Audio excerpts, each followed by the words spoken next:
El curso de investigación-creación,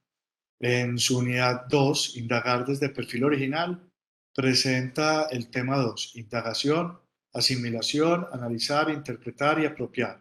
que se funda o que digamos que va a tratar el tema de la estructura y las fuentes de información para la investigación-creación.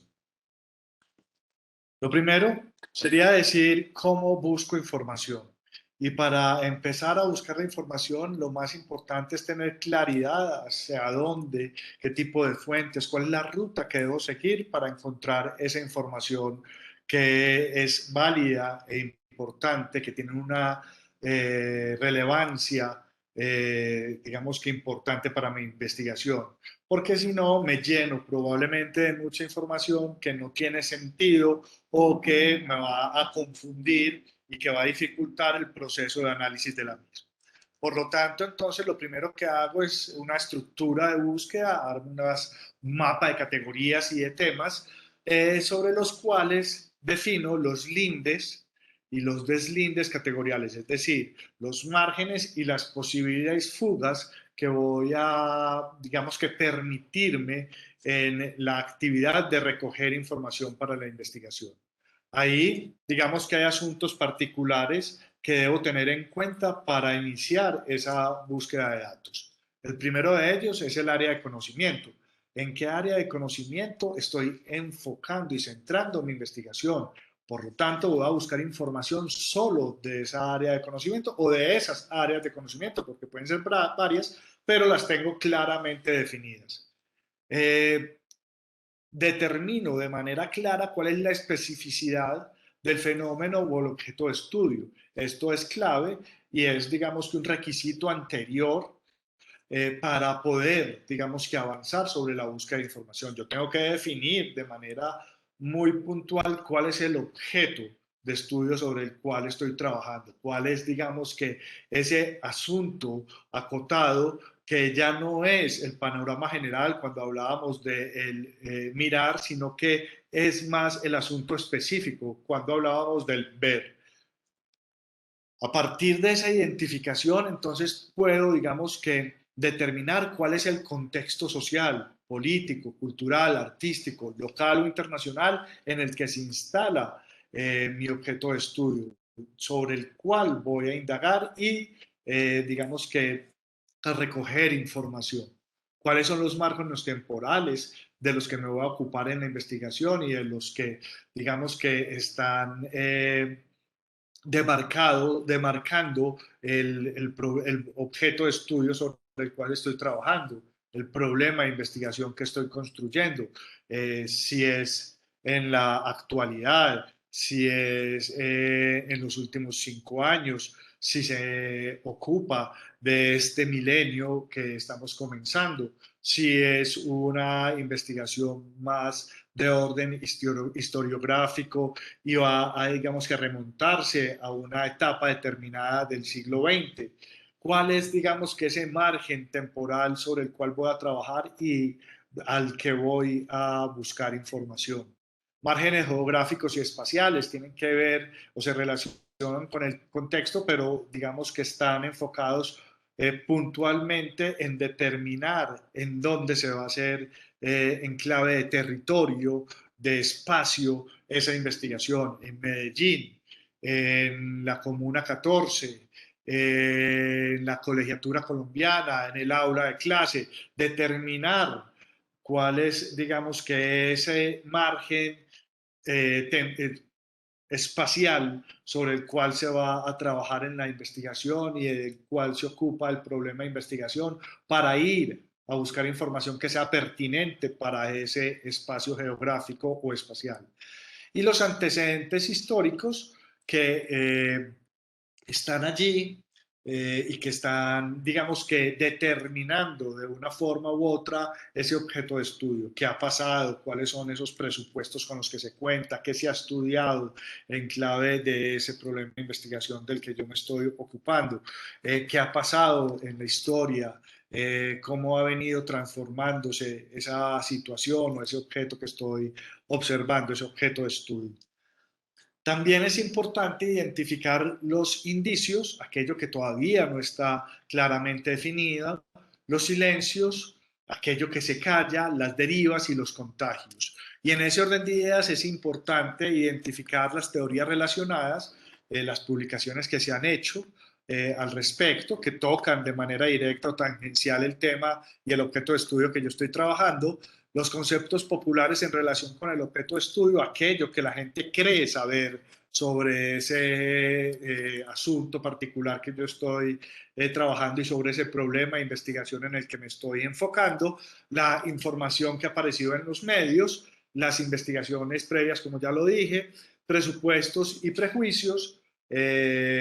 los prejuicios que se tienen frente a algunos de los asuntos de los que se ocupa el problema de investigación y que están relacionados probablemente con los secretos y los silencios, aquello que se calla, que no se cuenta, aquello que parece no aparecer en ningún lado, que es difícil acceder a esa información, los mitos y las falacias, las mentiras, los fake news que están muy de moda, que están relacionados con el asunto que yo estoy trabajando y las consecuencias que se derivan o se han derivado históricamente de asuntos relacionados o de problemas cercanos al que yo estoy trabajando.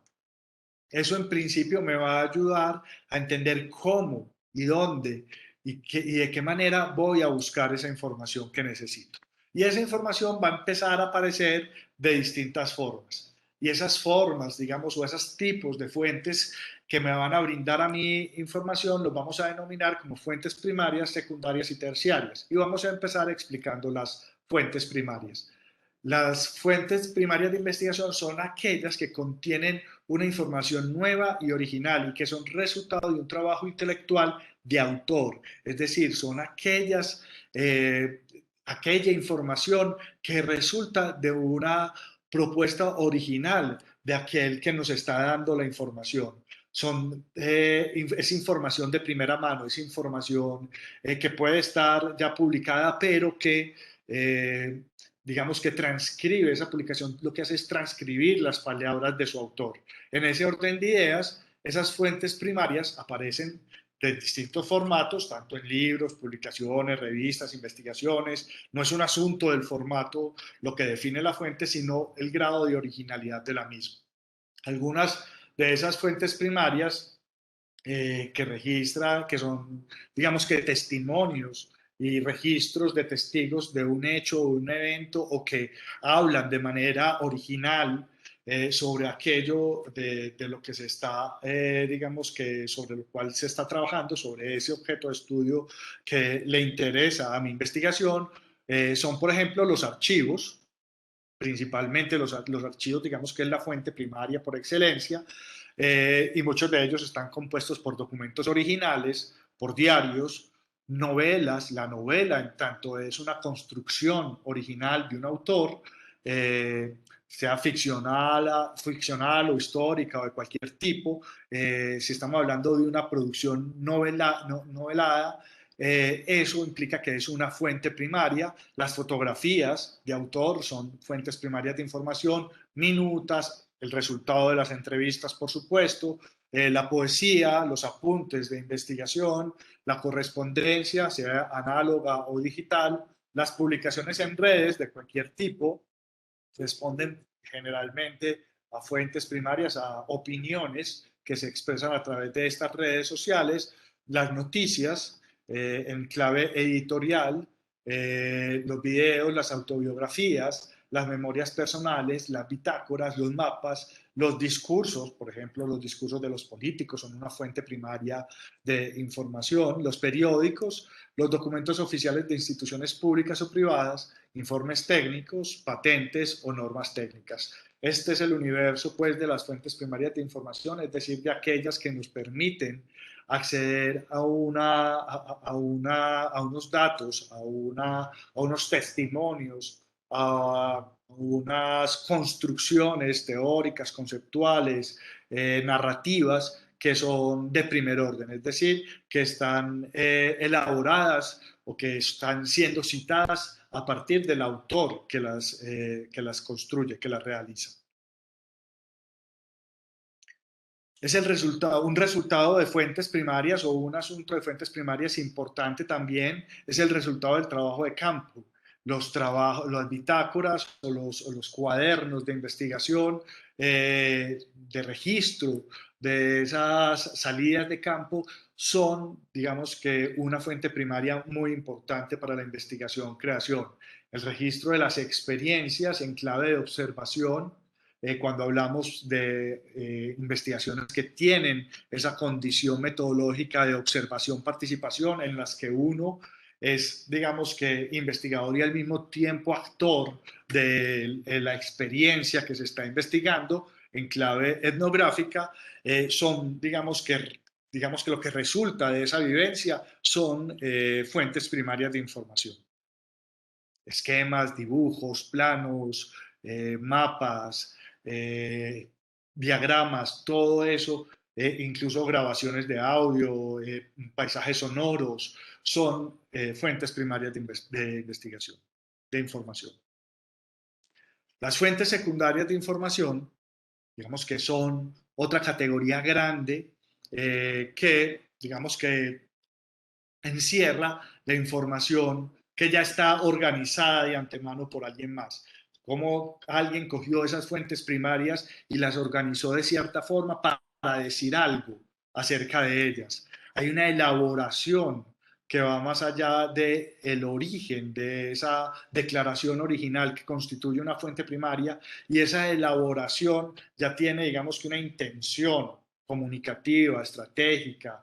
teórica, reflexiva, de cualquier tipo, que está mediada por otra persona, por otro agente que interviene en la construcción de esa fuente de información. Por lo tanto, se entiende como secundaria cuando hay una información, como les estaba diciendo, organizada, elaborada, producto de un análisis de la extracción y reorganización de fuentes primarias, que refiere a, digamos que, documentos que ya no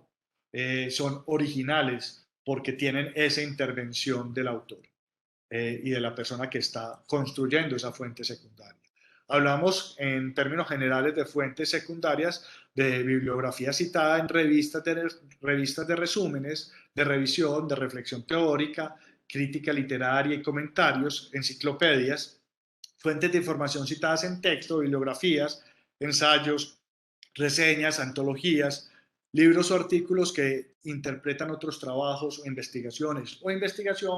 en los que el investigador está, digamos que, a partir del análisis de fuentes primarias, construyendo un discurso propio. Por lo tanto, los formatos en los que circulan esas fuentes secundarias generalmente son formatos que permiten el análisis o la organización de fuentes primarias de manera intencionada por otro autor. El formato, sin embargo, no condiciona la fuente, pero sí la determina de alguna forma. Un conjunto de discursos publicados en un libro cualquiera son una fuente primaria porque se mantiene el contenido de los discursos y de los autores que los emiten, ¿cierto? Una persona puede recoger todos los discursos de alguien, de un político o de un experto en algún tema, y digamos que construir una compilación que aparece publicada en un libro. Cada uno de esos discursos es una fuente primaria de información porque no es la interpretación de eso lo que aparece allí, sino la transcripción literal del discurso del autor. Sin embargo, si ese autor publica comentarios frente a esos discursos, genera un análisis de esos discursos, plantea una discusión y una organización estratégica para lograr un objetivo particular, esos discursos, esa reflexión y esa construcción se puede entender como fuente secundaria de información. Y finalmente, las fuentes terciarias, que son mecanismos que agrupan, organizan, sistematizan la información, tanto de fuentes primarias como secundarias, para facilitar el acceso a ellas por parte de las personas y específicamente de los investigadores. Son guías físicas o virtuales que contienen la información resumida sobre las fuentes secundarias, también puede ser sobre las fuentes primarias, forman parte de una colección de referencias de una biblioteca, facilitan el control y el acceso a toda una gama de repertorios de referencia. En este caso, los ejemplos clásicos de fuentes terciarias son los índices, las bases de datos, las guías, los catálogos de biblioteca, los directorios, las listas de lectura, los artículos sobre encuestas, los listados de bibliografía y, por ejemplo, también los catálogos de exposiciones, donde se organizan fuentes primarias de información, que son las obras de arte, pero que se arman en una suerte de directorio, de índice que nos permite recorrer el espacio museográfico con una cierta lógica. Los comentarios que aparecen en esos catálogos de exposiciones de orden curatorial o analítico se convierten en fuentes secundarias de investigación. Algunas bases de datos que permiten acceder a fuentes secundarias, sobre todo, y primarias de información son WGSN, Scopus, Cielo, Dialnet, que son, digamos que, repositorios donde se ordena de manera lógica y que facilita la consulta del investigador material bibliográfico de relevancia para investigadores en temas distintos y claramente clasificados. Otra cosa distinta son los gestores de datos, que a veces se confunden con la idea de las bases de datos y de fuentes terciarias. Estos no son fuentes terciarias, sino que son una herramienta que nos facilita a nosotros organizar la información, ya sea de fuentes primarias o secundarias, en función de los productos teóricos y reflexivos que desarrollemos a partir de nuestras investigaciones. Mendeley o Sotero son unos ejemplos claros de este tipo de gestores que permiten, como les digo, organizar la información recopilada. Finalmente, para terminar este tema, es importante que cuando hagamos este proceso de recolección, de recopilación de información de fuentes primarias, secundarias, a partir de bases de datos y de índices que constituyen fuentes terciarias de información, lo que